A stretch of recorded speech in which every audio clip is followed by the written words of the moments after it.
এই বর্তমান তো কৃষকের ধান কাটাই শুরু হয়ে গেছে, তাই না? এই রাস্তাগুলোতে খড় শুকাচ্ছে, রাস্তার মধ্যে কয়েকদিন সময় লাগবে আর এই ধরেন সপ্তাহখানেক বা 7 থেকে 8 দিন। এই 7 থেকে 8 দিন পর আবার কিন্তু স্বাভাবিক। হ্যালো ভিউয়ার্স, বর্তমান যে গ্রামের যে রাস্তাগুলো আছে, এই গ্রামের যে রাস্তাগুলোর মধ্যে বর্তমান প্রচুর পরিমাণ যে খড় শুকাশুকি শুরু হয়ে গেছে, এবং কি যে বর্তমান কিন্তু যে কৃষক, এই কৃষকের কিন্তু ধান কাটা শুরু হয়ে গেছে। এই কৃষকের ধান কাটা হওয়ার কারণে কিন্তু এই রাস্তাগুলোর মধ্যে কিন্তু একটু ভিড় জমে গেছে। যেমন আমি আপনাদেরকে দেখাচ্ছি সব কিছু বিস্তারিত। বর্তমান আপনারা যারা গ্রামের রাস্তা দিয়ে যারা চলাচল করেন তাদের উদ্দেশ্যে বলছি, আপনারা একটু সতর্ক সাবধানভাবে আপনি চলাচল করবেন। কারণ এই কয়েকটা দিন কিন্তু এই গ্রামের যে রাস্তাগুলো আছে, এই গ্রামের রাস্তাগুলো কিন্তু কয়েকটা দিন ভিড় থাকবে। কারণ দেখেন, কৃষকের যে গ্রামে যে ধান আছে, কৃষকের যে ধান আছে, এই ধানগুলো কিন্তু মেশিন দিয়ে কেটে কেউ বা হাত দিয়ে কেটে কিন্তু এই রাস্তার মধ্যে নিয়ে আসতেছে। ওই যে দেখেন সামনে এই রাস্তার মধ্যে নিয়ে আসতেছে। এই রাস্তায় উঠার পর কিন্তু এই যে খড়গুলো শুকাচ্ছে, দেখেন এই যে খড়গুলো শুকায় কিন্তু তারপরে কিন্তু বাসায় নিয়ে যাবে। অনেকে এই রাস্তার মধ্যে ধানগুলো মেরে আবার কিন্তু কেউ ধান বিক্রি করতেছে, কেউ বা ধান শুকায় বাসায় নিয়ে যাচ্ছে। তো এই গ্রামের যে রাস্তাগুলো আছে, এই গ্রামের রাস্তাগুলো কিন্তু কয়েকদিন একটু এই সমস্যাগুলো থাকবে। আপনারা এই সমস্যাগুলো একটু মেনে নেবেন, কারণ গ্রামের মানুষ কী করবে, কিছু করার নেই।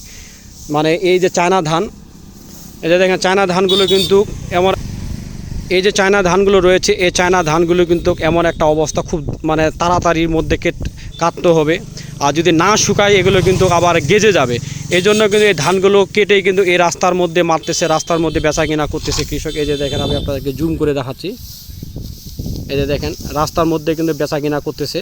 তো এই কয়েকটা দিন আপনারা একটু সাবধানে, যারা গ্রামের রাস্তা দিয়ে চলাচল করেন, আপনারা কয়েকটা দিন একটু সাবধানে একটু চলাচল, বাইক বা অটো রিক্সা বা সিএনজি যাই হোক, একটু সাবধানে চলাচল করবেন। যেমন এখানে দেখেন একজন কিন্তু এখানে খড় শুকাচ্ছে, তার সাথে একটু আলাপ করব। এই কয়েকদিন এই সময় লাগবে। আর চাচা কেমন আছেন? এই বর্তমান তো কৃষকের ধান কাটাই শুরু হয়ে গেছে, তাই না? এই রাস্তাগুলোতে খড় শুকাচ্ছে, রাস্তার মধ্যে কয়েকদিন সময় লাগবে আর এই ধরেন সপ্তাহখানেক বা 7 থেকে 8 দিন।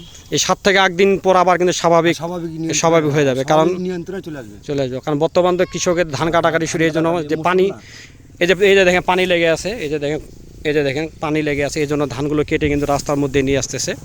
এই যে চাচা, উনিও কিন্তু ধান শুকাচ্ছে, খড় শুকাচ্ছে। ধানগুলো কি বেঁচে দিচ্ছেন? না, হ্যাঁ, ধান কিছু আবার ঘরে উঠাচ্ছি, উষ্ণাইতে হবে। আচ্ছা, এই পর্যায়ে আছি। তারপর আপনারা একটু সাবধানে একটু করবেন, গাড়ি ঘোড়া যেহেতু, কারণ এই খড়গুলো কিন্তু স্লিপ করার কিন্তু সম্ভাবনা বেশি থাকে। আর এই রাস্তার অবস্থা তেমন ভালো না। তো আমি সবার উদ্দেশ্যে বলবো, আগামীকালকে কিন্তু আবার ঈদ, তো সবার উদ্দেশ্যে বলবো আপনারা যারা বাইক বা ভারী যানবাহন চালান অবশ্যই একটু সাবধানে চলাচল করবেন। কারণ প্রতি বছরেই কিন্তু এই কৃষক কিন্তু ধান কাটাকাটি করে, কিন্তু কারণ কৃষককেও কিন্তু সুযোগ সুবিধা কিন্তু দিতে হবে। এই যে দেখেন রাস্তার পাশে কিন্তু ধান রয়েছে,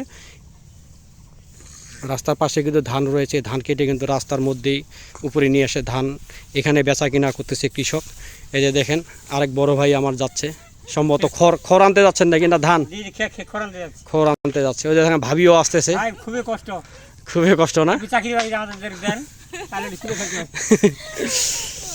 এই যে দেখেন, তো আমি সবার উদ্দেশ্যে বলবো, আপনারা যারা এই লোকাল যে গ্রামের যে রাস্তাগুলো আছে, এই গ্রামের যে লোকাল রাস্তাগুলো দিয়ে আপনারা যারা চলাচল করেন অবশ্যই একটু সাবধানে বাইক বা ভারী যানবাহন সিএনজি চলাচল করবেন।